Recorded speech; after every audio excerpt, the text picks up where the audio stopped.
पाकिस्तान के वफाकी बजट का हजम अंदाजन 95 खरब रुपए है। ये रकम इस्तेमाल कहाँ होगी? बुनियादी तौर पर मुल्क के 5 बड़े अखराजात हैं।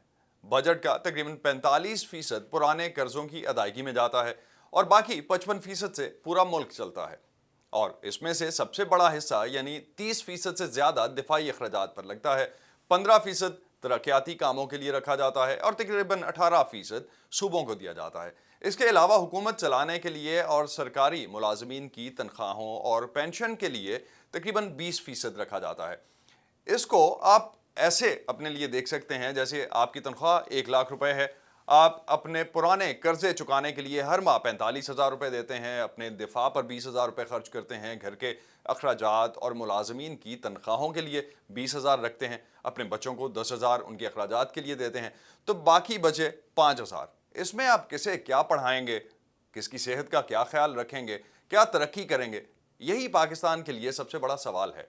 जब तक पाकिस्तान की आमदनी में इजाफा नहीं होता, तरक्की महज एक ख्वाब ही रहेगी।